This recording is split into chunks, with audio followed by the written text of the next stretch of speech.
So, Kieran, to start off, I was just looking at an Instagram post you had up, sort of reflecting on the year with Laois, and you mentioned good days and bad days. You won a Division Four title and got to a Tailteann Cup final. So, how do you reflect on the year as a whole? Yeah, so like exactly what I said there.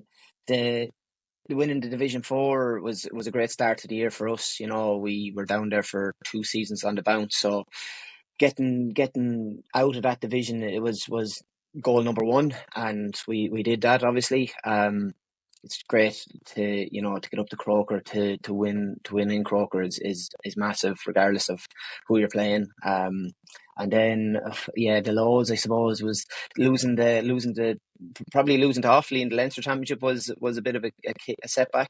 And then obviously we got on a nice run, did really well, really good performances, lots of bodies used, got into the Tailteann final where we wanted to be against a really, really good down team, and just came up short on the day, unfortunately. But that was probably the lowest point, which is not too bad, I suppose, in the grand scheme of things. But yeah, it was a good year for Laois in general. The way you reacted to that Offaly defeat, like at the time, it probably was a bit of a shock. Not a major shock, but a bit of a surprise considering Offaly hadn't been going too well. But obviously you guys came from Division Four, so even the New York game, it was a fairly tight scrape coming through that one. But like the squad did seem to react well during the course of the year. Yeah, it did definitely. Like we got the setback against Offaly without a doubt, and then we had a few weeks to get ourselves together. And even the first game in the Tailteann Cup, like we were up by, I think it was 6 points with 10-15 minutes to go against Carlow, and we ended up drawing that game. So that was a little setback as well. You know, we were disappointed with that in the end, but we regrouped, we picked ourselves up against Wicklow, got a good win there. And then Fermanagh, we gave a good account of ourselves for the most part against Fermanagh. And yeah, into the prelim quarter against New York. New York was always going to be a tricky one because you just don't know what New York will turn up in terms of personnel. So it's very hard to analyse, very hard to see their trends. Like, you know, access to videos. They only had one video against Mayo, and a lot of those players didn't end up travelling. So it is very hard to get the mind right for a game like New York. But we reacted well. We had a few setbacks in the game, and it looked tight, tighter than we would have wished. But we came through it anyway, which was the main thing. And then on to Kildare and Antrim, and you know, two good performances there, increasing our performance levels each time. And we just, and obviously the down game just came up short. And like, we're obviously only a couple of weeks out from the inter-county season, so it might be still a bit early to ask this question, but given you've been on the scene with Laois since, I think 2011 was your debut, have you thought about next year at all? Have you made any consideration to whether you'll come back? Yeah. I've thought about it all right. You know, I've put a bit of time into thinking about it with my wife as well, and you know, the people around me. But I haven't fully made a decision to commit one way or another yet. I'd probably let the club season transpire, see how that goes with Portlaoise, and then I'll make a decision, I suppose, before the start of pre-season for next year. You know, I'm 34. I'm lucky in lots of ways. I don't have to travel too far for training. I enjoy it immensely. I enjoy being with the lads, and I suppose when you talk about retirement, it's about filling that void, the massive time void that you have in, you know, the early months of the year, and I need to find ways to fill that, because it's coming sooner or later for me. Sooner, more than likely. But it's been enjoyable. You know, the friends you make, even across all different counties, the respect you have for all those players. You know, I was lucky to go to Kenya in the GPA and met some great individuals there, and friends for life really across all different counties and all different codes. So, you know, the inter-county career for me has been so good to me. I owe it everything, I suppose. That's interesting, the point you make about filling the void, say, because like since you started playing, I'd imagine the time that you'd have to put into it has just gone through the roof in terms of the hours that you're putting into training on your own, getting the body right, and then training with the group and analysis and all that kind of stuff. So what do you kind of think? Like, you obviously have your own business and stuff like that, but when you're thinking about filling the void, what kind of things are going through your mind in terms of all the free time that you're like? I'm not retiring you straight away, but it's coming sooner rather than later. It might be a year or two down the line. But what do you kind of think about them when you're talking about filling the void, playing a bit of golf, or what would you do? Yeah, I suppose I'm a competitive person by nature, and I enjoy golf definitely, but I don't think I'd be able to just go and do golf 3 times a week Yeah, throughout the off season. I'm probably I love athletics. I love sports. I love expending myself. So I say what I probably do is, maybe go down the triathlon route, or I might go down even a high rocks route. I really enjoy that kind of the gym and physical conditioning. Like, I'm mm, relatively good at that in the gym. In terms of your running and your cardio work, I really love. I'm not too good, and my wife is loving CrossFit. I don't think I could go that route. I don't have the flexibility for that. My mm, GA body just isn't allowing for yeah. those Olympic lifts, really the proper ones. So, yeah, it won't be CrossFit, but the high rocks version, I really enjoy that. Um, and I suppose triathlons, I don't think, because I definitely have ambitions of playing club for a good few years, and I think the longer distance stuff like the Ironman and that, I think you'd be prone to injury coming back to the GA set and that kind of high octane stuff. I don't think it matches, so it'll be the short triathlons, high rocks, is that type of thing. The main thing for me is that I enjoy I really enjoy the team environment. I enjoy, the camaraderie that you get with it, even when we're doing our recovery sessions and our gym sessions or our extra runs or extra kicking. I don't particularly like doing it on my own. I like getting involved with two or three others. I like chilling in the sauna and the dunk tank with the lads, and I enjoy going to the pitch and kind of discussing little things with them. On my own, I'm not as productive, I don't think.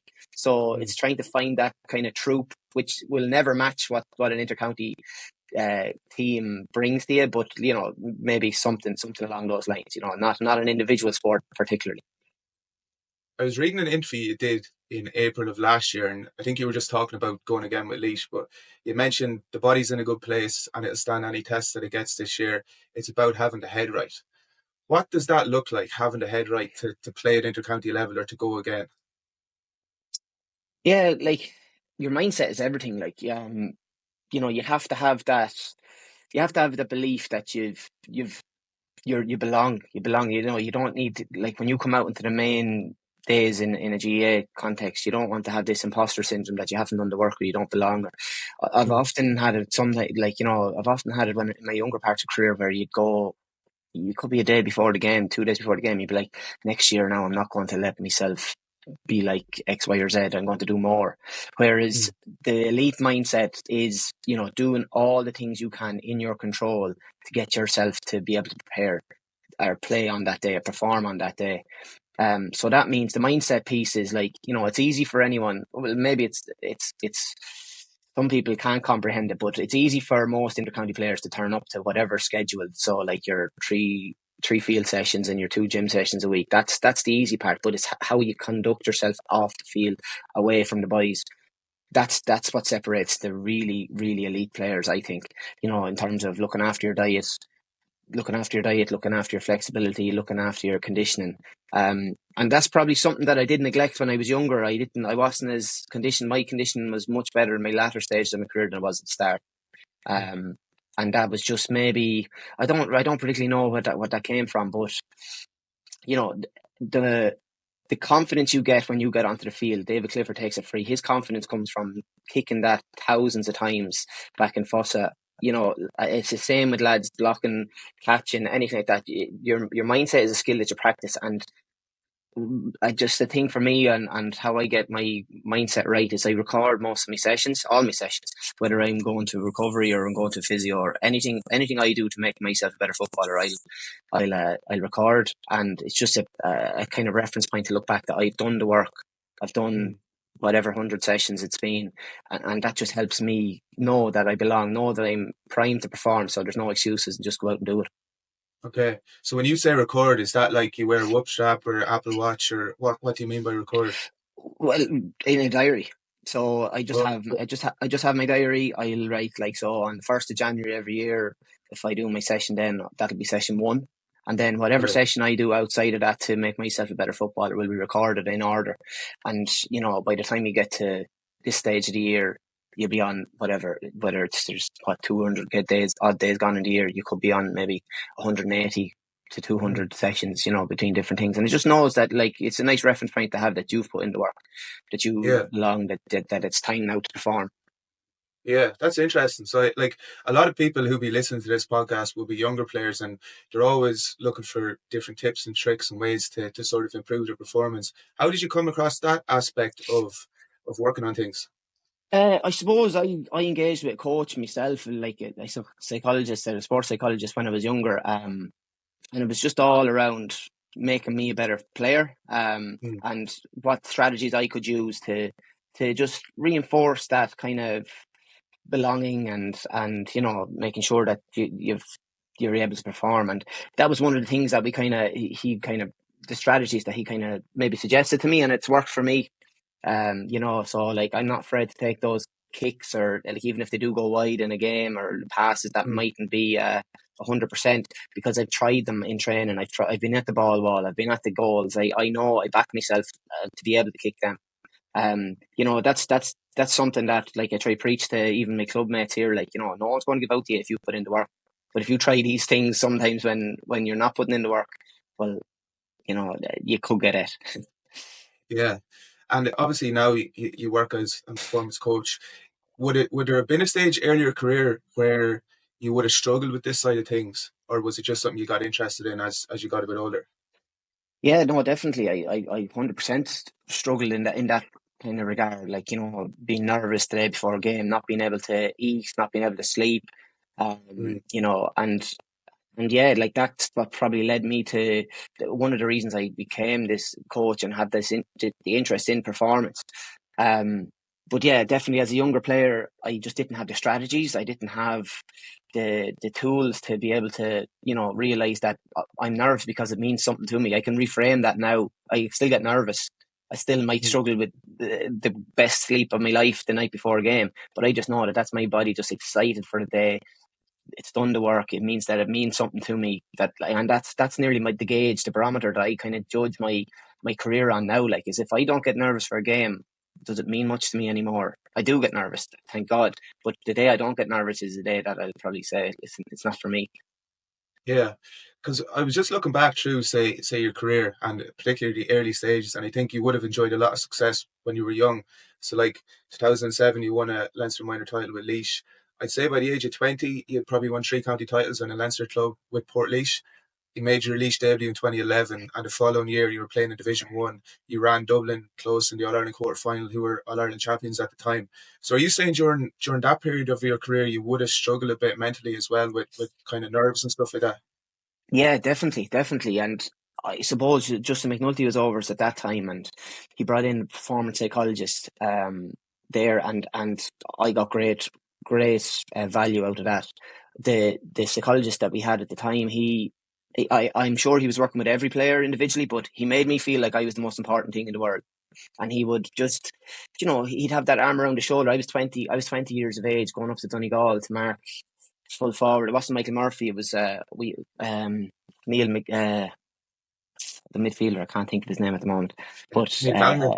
Neil Gallagher. Neil Gallagher was in Yeah, full forward, like, you know, or I was right. going down Yeah, to Kerry. Going down to Kerry to Mark Declan O'Sullivan at the full back, and, like, you know, these were heroes of mine, and I mm, was going up against them, and he just gave me strategies and tools, even about resetting. Like, he gave me this kind of elastic band, and every time there was a setback, you know, just kind of like a director's board, like, you know, in a movie, just cut and reset and go again. And they definitely helped me. And I suppose with more practice over time, it kind of just became second nature to me to reset and go again. Like, we got good joy out of that Division One campaign. I know we got relegated, but we got 4 points. We beat Donegal. Donegal went on to mm, win the All Ireland that year. You know, there's some great performances there, and then to get to the All Ireland quarter final ourselves, running Dublin close was really good year. And yeah, 100%. If I didn't engage with that performance coach, I don't think I would have been able to perform as much. mm. And what about just taking success in your stride? Like, I know you would have played a lot with Zach Tuohy underage, and with Portlaoise, you would have had some really good teammates the whole way up, the likes of Paul Catalan and things like that. But you were obviously winning a lot when you were young, and you were part of a lot of successful teams. Was it something that you were able to take in your stride, winning these big games and winning trophies at a young age? Because some players can kind of go the other way and they win so much, and then they sort of lose the joy a little bit in playing, and they stop young. Yeah. No, I suppose I was lucky. Like, you talk about, as I said earlier on, the people that I hang around with, the people that train with, and I was lucky that I was with an ambitious group of people among Portlaoise, and then we were ambitious enough to go and perform with Laois in the minor capacity, and then we stepped up into Portlaoise, and we were 17, 18-year-olds coming into that Portlaoise setup, but we were driving on in terms of like winning runs and doing extra sessions and not being afraid to take on some of the older lads who would have got to an All-Ireland club final 2 or 3 years earlier.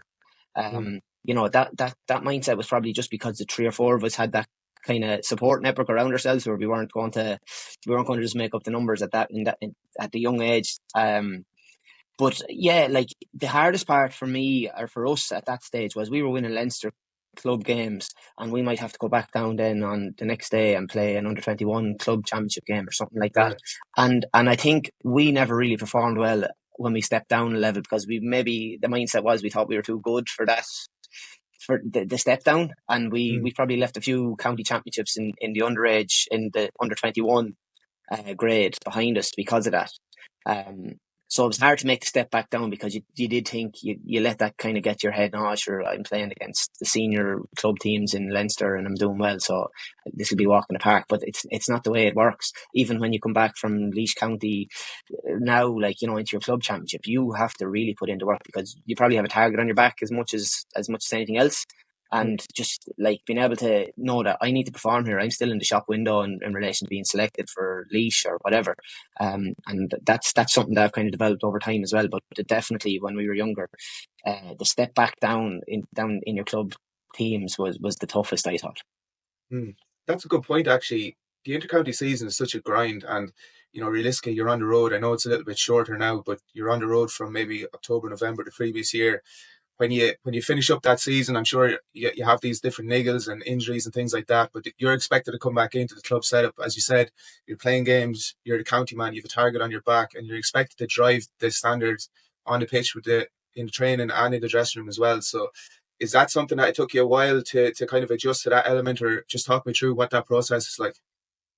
Yeah, so like I suppose, you whether you have a good or bad year with the county, you should be taking some sort of confidence back that you've done extra conditioning, that you've played against the best club players in your county, that you've gone there. But it's about getting it out of yourselves again then when you come back to the club, because it's, I wouldn't say it's unfair on the club players, but we do leave them in limbo for a lot of the time over the year. So we owe it to them to come back and put in a good performance for us, and not just expect that things will happen. Like we owe it to the club mates, like that. If my conditioning is X by the time I come back from the county season, well then it should be better next when I'm finishing with the county season, because we're still training. Like, you can't switch off, you can't take your foot off the gas there in terms of getting better and pushing yourself, because the club players have soldiered all through the year in shitty weather, in shitty pitches, with half a team, especially in Portlaoise. Like, we've got dual players, we've got 5 intercounty players, so like they're down an awful lot, and under 20s then throughout the year as well. Like, so they're soldiering away. They're probably not getting any results. They're negative, like not negative, but they're like, they're down in the dumps. So we owe it to come in and give them a real kick. And yeah, like, you go into mark a full back in another club team, like he's kind of thinking about you for the whole week there, so you have to give that the respect it deserves and put in a performance and show, because it's very easy to be blotted out by a spoiler, who can be put on you at any time. And just talk to me about Zach, what he's done over his career in the AFL, surpassing Jim Stein's record in recent years.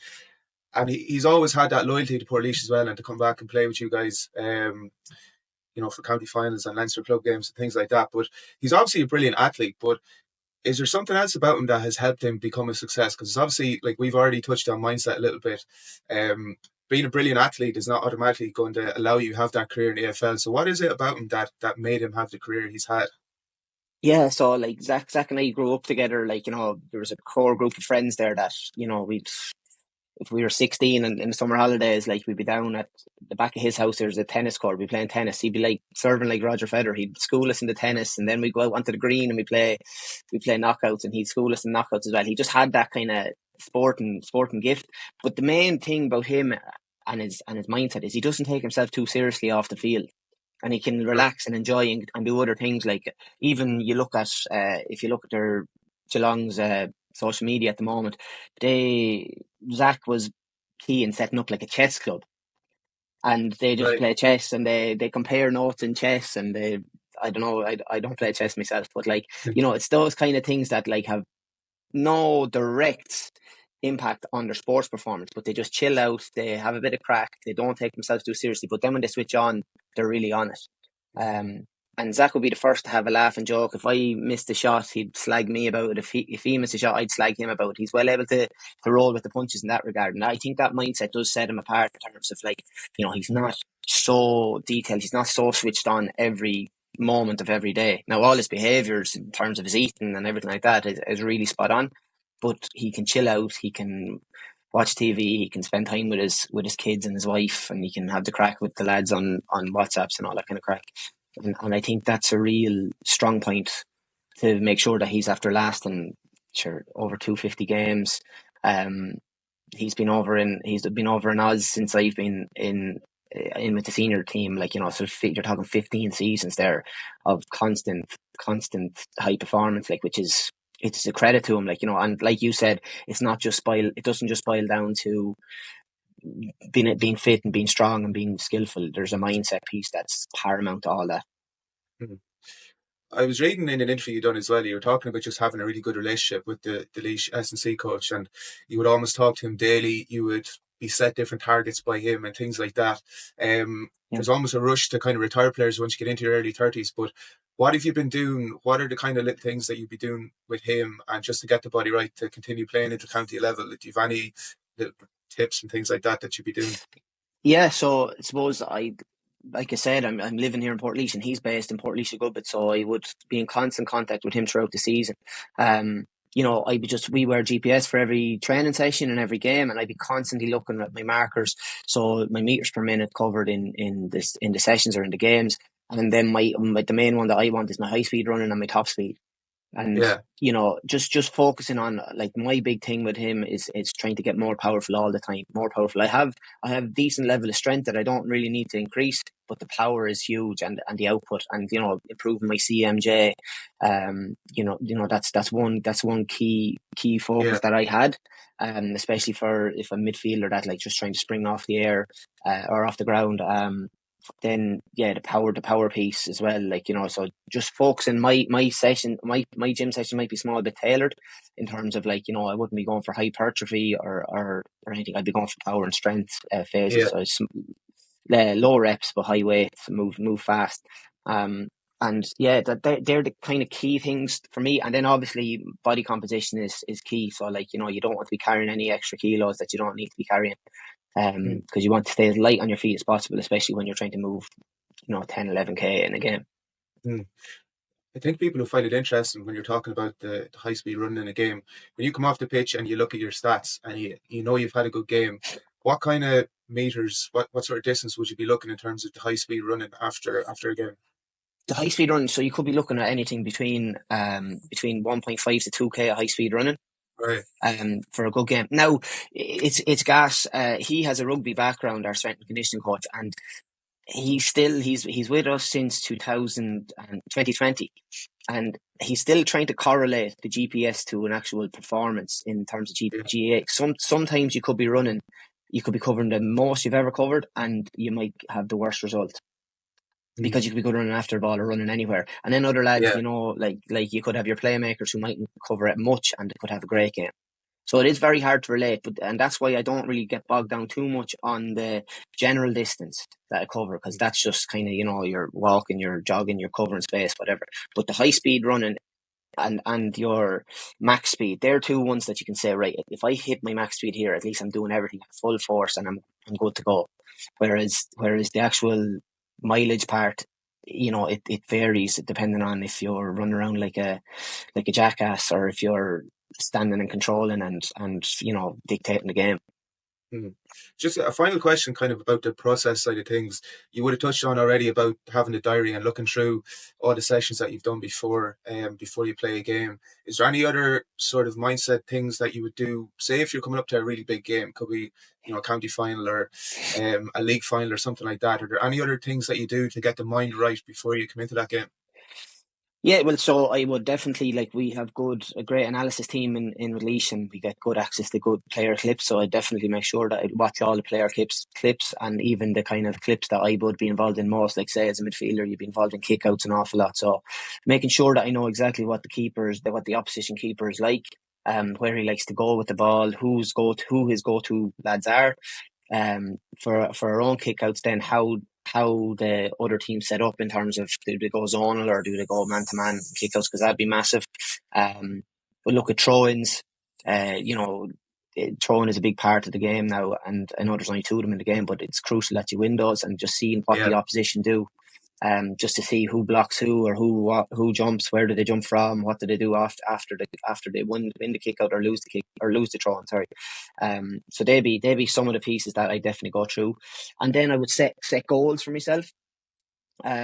So this year it was all about impact because I was a sub, but so I couldn't really say exactly how many, say, blocks I wanted to get or scores I wanted to get, but it was kind of just making sure that I'm putting myself into position when I get there that I can block the ball or I can turn over the ball, or I can score. That they were a few of the KPIs that I would set for myself. And one of the main things I'd have, I kind of got this off Dan Carter as well. It was like he always used to write at the end of it, like, have fun, go out and have fun, because that's what we're there for as well. It's not life or death stuff, even though sometimes we treat it like that.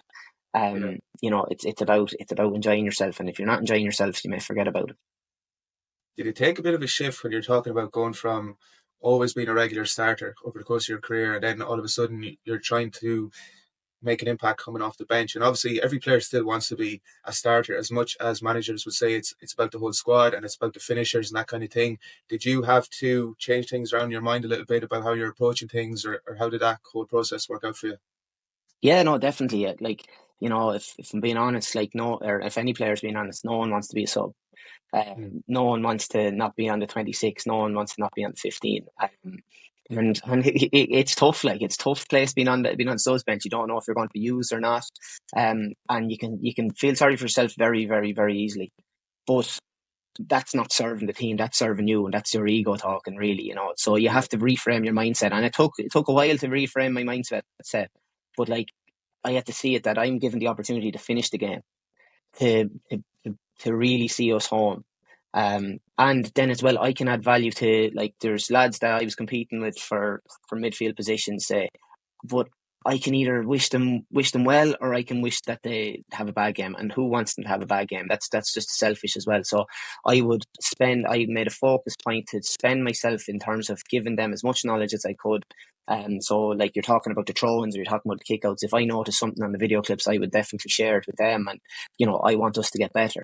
And then it's up to me to put myself in the shop window for management to pick me and make it hard for them. And, obviously this year I didn't do that enough to start every game, but I was happy with what I did. I was just listening yesterday about Kieran Donaghy talking about the Armagh yeah, boys and the A versus Bs, and talking about asking lads to I think it was on Wooly's podcast, but asking lads to replicate Paddy Clifford and replicate these lads and give up their own chance of maybe making the team, but for the we over me. And that resonated so much with me. It hit home so much that those lads spent themselves.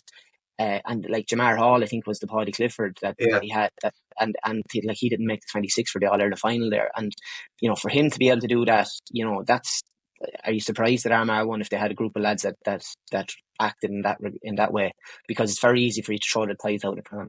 Mm. And that's probably where I try to come from as much as possible, add value to the group. I've been in the group a long time, and I suppose my main focus when I was a starter was to lead by example, lead by my performance. And when I'm a sub, I've found it difficult to lead by performance because I wasn't on the field to perform, so I had to figure out different ways of leading and different ways of impacting and adding value. And I would like to think I did that well enough. There's always ways you can improve, but yeah, that was a main focus point of mine, I'd say. And just that Donaghy thing yesterday really kind of resonated and hit home with me. Yeah, it's funny. I was going to mention that actually because I was just listening to that this morning, and Yeah. he mentioned as well, it does take a good manager as well to be able to keep everybody on side and to manage individuals. And like you said, there is a little bit of ego coming into it, but everybody has an ego, so you have to kind of manage that side of things as well. I just wanted to touch on as well your couple of trips to Kenya. What was that experience like? Like, can you kind of sum it up?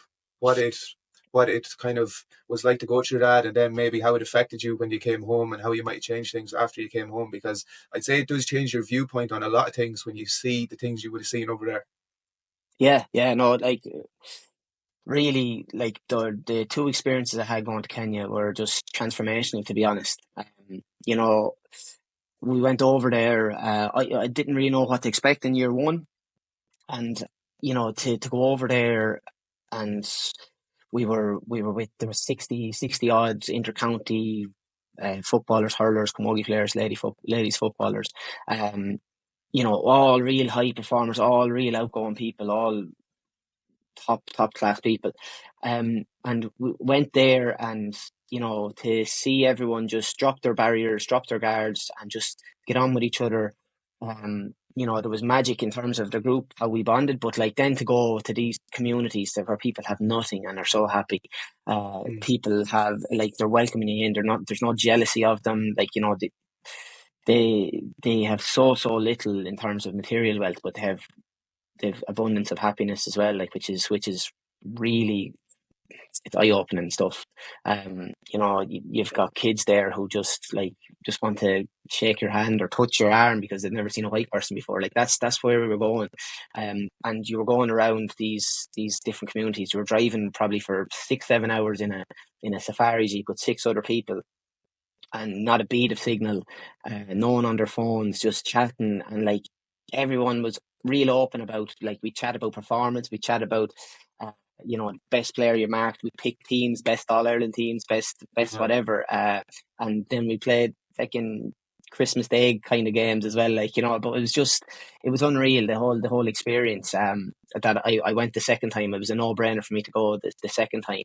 I got to meet amazing people. I obviously an elite footballer, but I went up this time last year. I went up to the Glens of Antrim, up to Paddy Burke, and up to Neil McManus, and like I'd be really good friends with them. At the All Ireland final then on Sunday gone by, meeting up with like Matty Rowan and Pat Spillane and these lads, like top players, top people, and the kind of bond I have with them will last way much longer than my sporting career. I'm very grateful that I was there, and as well as that, I had a business, and we closed that business in February. But if I hadn't had that perspective from Kenya, that these things are not life and death, like what the Kenyan people are going through, I would have probably struggled an awful lot more in terms of closing the business. But I could just reframe my mindset, reframe my thinking to go on, like, right, this is a little blip now, in fairness, in terms of closing the business, and you'll get through it. Like, look at what you've experienced and seen over in Kenya, and people are the most resilient people I meet. Like, they're living in, we wouldn't put a dog out in some of the houses and places that they live, and they can get on with their lives, be happy, be grateful for us visiting them. Like, it really was transformative. And yeah, it's their experiences that I'll hold dear to me for the rest of my life, without a doubt. That's class. You mentioned as well, you had a bit of a training camp when you were out there with Kenyan athletes. Like, I don't know how kind of, I think it was running sessions that you were doing with those, but like, obviously these people are absolute elite athletes as well in that part of the world. So was there different things you would have picked up with them, or how serious were the training sessions that you were doing with them? No, they were really good. We went, the Irish expat brother Colm, I can't think of his surname now, but he's it's not, I won't say Collins, it's definitely not Collins. But Yeah, Brother Colin, he brought us down to E10, or up to E10, I should say, which is just like, it's 5,000 feet in above sea level, just on the Yeah. ground, on the ground floor or whatever. Brought us up there. We met like David Rudisha, 800-meter world record holder. Right. Met loads of athletes, loads of aspiring athletes, loads of, there was the 10K road running world champion there when we were training. But like they brought us on a slow run, basically 7K slow run, and it was a slow run because it was one of 3 sessions. It was one of 3 sessions that they were doing that day. Right. The Irish lads, of course, turned it into a bit of a competition and had a proper race at the end of it. Like, but Yeah. so that was And good. who won it? That was good. Conor Myler won it. Conor Myler won, Right. and Conor Minor from Cavan came second, I think. Aidan O'Shea picked up the pace, but I think he timed it wrong because there was 2 hills to go. He thought there was only 1 hill to go, so he Yeah. went well, and then he had to fall back a small bit. But no, that was really good. But like, they brought us to do these exercises. They call them exercises that they do during the day after that, and it's kind of like, it was plyometric stuff. But if a GA coach came into your GA club with the setup that they had, now these are world class athletes, Mm. you'd be laughed out of it. Like, there was tires, there was ropes, there was markings in the ground, and that was all it was. But it was all about your form, all about, like, your A skipping, your B skipping, and Mm. then just plyometrics off the tires, and little gains, making it fun. But like, it just shows that simple is probably best. Brother Colin said as well, like, because we had a Q&A with him as well, and we were asking about different things, and we were saying, like, what should I do now if I want to get, if I want to improve my fitness, or my running ability? And he would say, go for slow runs, or he might say, go for fast runs, or go for middle runs, whatever. And everyone would ask, okay, like, what's a slow run like? What pace per kilometer, or whatever. And he just said, he just goes, uh, he said, Europeans have the clock, Kenyans have the time. As in, like, don't be worrying about what it says on the Yeah. clock. He says, you know what slow is, you know what fast is. Like, he says, all of those Europeans are worried about their stats and this, that, and the other. He says, we have the time, Yeah. which is deadly. Yeah, that's so interesting. I think it's Brother Colin O'Connell, isn't it? That's his name. Colin O'Connell, Yeah. yeah. But yeah, that's fascinating, Yeah, and it just the fact that they have such little equipment and stuff like that, and you see that the levels they're able to reach. yeah, they showed us into their chalet as well, like, where they were living, like, talk about basic stuff, like, crazy, and like, Mm. in this place E10, like, everyone is running. Like, there's no one walking, there's no one doing anything. Everyone is running, and they're all running to try and get a better life for themselves. And the reality is, it's kind of like professional soccer player, aspiring professional soccer player. The reality is, most of them won't.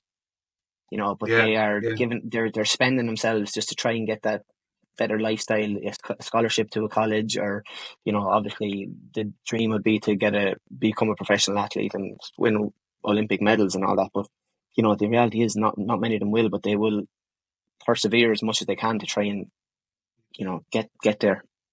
And you often hear people talk about it, intercounty footballers and hurlers, like they're indentured slaves because of all the training they have to do. You look at people like this who have to do training with minimal equipment and a small likelihood of actually achieving anything in terms of being able to represent their country on the world stage and stuff like that. But it kind of puts a lot of that into perspective as well. You look at the facilities and the things that you might get as an intercounty player compared to these people. Yeah, completely. Like, I said earlier on about, like, the club players going into shitty pitches and all that, like, it's nearly completely hypocritical for what I've just said, like, but yeah, like, that's it 100%. You kind of do have to remind yourself every now and then as well, like we, Yeah. after losing to Offaly, we were released back to the clubs for a round of games, and we played up in terrible conditions up on the pitch, not so far away from here. And I remember going onto the pitch, I was like, this is a disaster. Like, you could get injured on this pitch or whatever. But, like, now that you say it, like, Yeah. it's just get on with things. They just get on with things, and everything else comes second. Like, just performing and getting the most out of themselves on whatever the situation, whatever the hand they're dealt. Mm. I just want to finish up on the business now. Like you mentioned about your previous business having to close. Did you always have in your head that 𝐒𝐿 with Kieran would be something that you'd like to go into, or how did that whole thing come about? Yeah, yeah. So definitely. So I suppose there's a few elements that got me to here. As I said, working with a performance psychologist when I was younger in Laois, and seeing the benefits of what he did to help me along in terms of coaching me and just giving me strategies and tools to get the most out of myself on the pitch. Um, then I suppose when I had the business I've had the business since 2014, but in 2018, we made a big step up, and I was in charge of 50 employees, 7 day a week operational. I was getting a bit overwhelmed, and I didn't really have those kind of strategies to help me deal and help me manage my time and manage the people. So I engaged with the GPA and got another coach there, a high performance coach. And he just gave me strategies, helped me see that, no one's coming to save me. I have to kind of save myself in terms of I have to flip my mindset and know that I'm totally responsible for the outcomes that I get in life. Um, and he kind of probably that kind of watered the seed that was sown by the performance coach. And then trying to dealing with 50 plus staff, trying to motivate them, trying to get the most out of them, trying to get them to represent you when you're not there. That was difficult. And I suppose I looked more into the coaching piece then as well. I was unofficially coaching at times, trying to get the best out of them. And yeah, so that's what led me down the road to this mindset and behavior high performance coaching. Mm. I always had an interest, yeah, big time. It's something I'm fascinated with, human performance. I'd be falling down the rabbit hole looking at different sports documentaries or reading different sports books.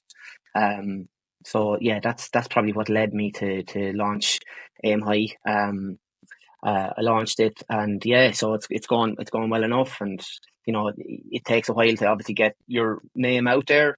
Mm. But I've got a few clients. I've got a few workshops in the pipeline. Actually, when Zach comes home in November, we'll be doing something together as well in terms of a Right. bit of a kind of workshop in this year. And yeah, so there's lots of opportunities there for sure. So I'm looking forward to the rest of the year and years to come.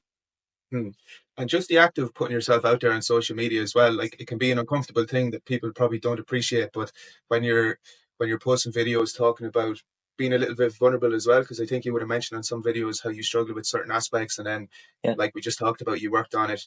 What's that process been like, putting yourself out there on social media out to the world?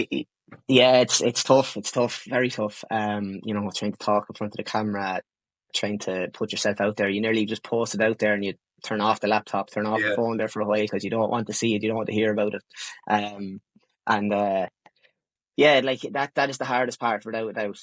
Just putting yourself out there. But if you think about it and surround yourself with like minded people is key to all of this, I think.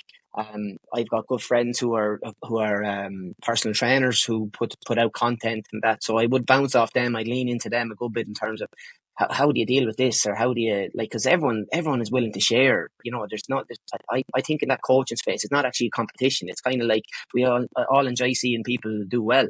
So that person who I reached out to, he just said to me, like, how when you see a video on social media, how long does it stay in your head really? Like, no one really cares. If you think that everyone cares about what you're really putting out there, and that's if you think that they're saying stuff about you, like they mustn't have a life at all, really. Yeah. Um, Another thing is I heard I can't even remember who said it, but they said something like, "If you have a problem with me, give me a phone call. If you don't have my number, then you can't have a problem with me." So Yeah. Yeah. like these things, like you just have to frame it in a different perspective.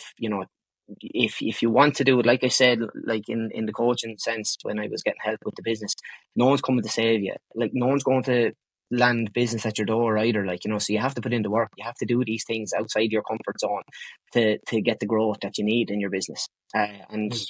like I'm okay with that now. I have signed up to a mentorship program as well, which do give me good tools, the good help I can to put myself out there. So that hopefully will kind of pay dividends now over the next, I think it's 4 months that I'm going to be doing with them. So hopefully that just helps you niche down your market and know what you're offering and know what you're about really.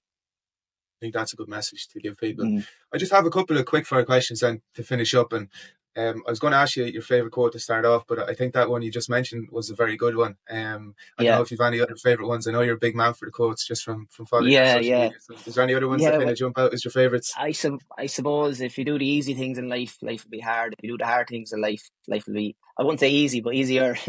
Yeah. If you could relive any moment or any game from your career, what would it be? The 2009 Leinster Club final. Okay. It was a great game. I was 19. That's the problem. I assumed that this is going to happen every year. You know, we were against a good Gary Castle team.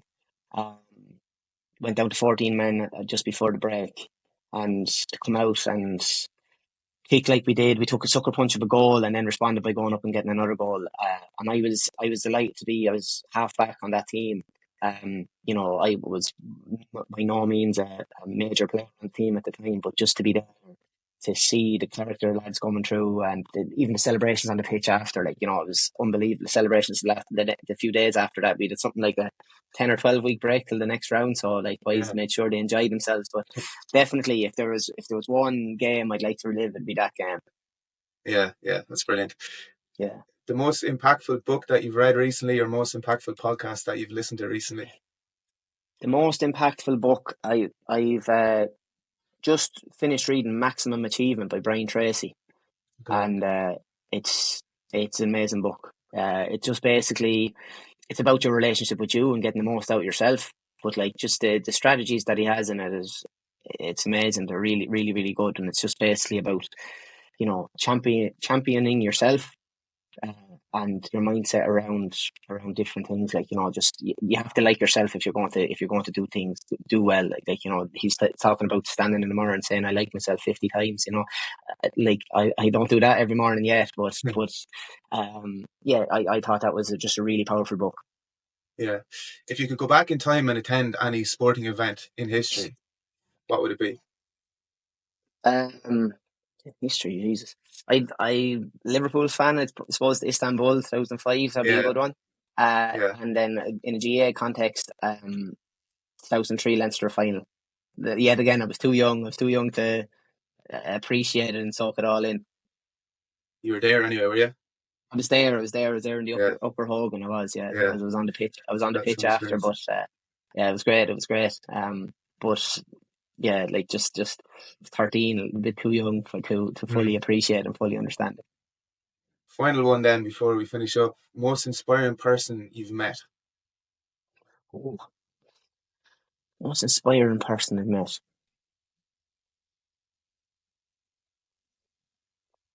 I think Conor Myler is like one of the most deep and, you know, high achieving people I've met. He's a top guy. He's a real high achiever in terms of academics and in terms of football, and talk about getting the most out of yourself and the little percentages that you get. And then on top of that, he's just a really good guy. He's fun. He's good crack.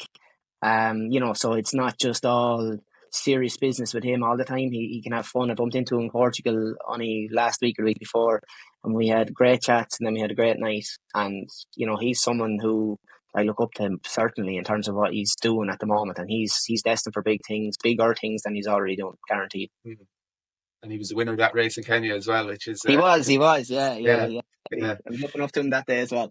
Yeah. Kieran, if people want to follow the things that you're doing, where is the best place that they can find you? Yeah, so I suppose Instagram is where I'm most active. Do a bit on LinkedIn as well. So my handle on Instagram is 𝐒𝐭𝐚𝐲 𝐂𝐿 𝐂𝐿, and then on LinkedIn it's just Kieran Lillis. So they're probably two places that I definitely am most active on. I should have rethought my business name, though. I didn't realise it'd be used as a flag against me. So after we lost to Down and had a few days feeling sorry for myself, a lot of boys were saying aim low with Kieran. And then I missed an open goal in the club championship on Friday with a palm. I palmed it off the umpire instead, so I was aim wide with Kieran for that one. So I'm getting good talking about that now, and it's going to continue, I'm sure. Yeah, you've left yourself open there now, unfortunately. I have. I didn't think of that one. But no, listen, I've really enjoyed that chat, and I think people can take a lot from that in terms of um, getting the most out of yourself as a player, and then also a lot of stuff we would have touched on off the field as well in terms of business and putting yourself out there, and the whole Kenya experience as well. So thanks a million for coming on and sharing all that stuff. Really enjoyed that chat, and as I said, I think people will take a lot from this conversation today. So thanks a million. Yeah, no bother, Kevin. Thanks a million for all you do as well.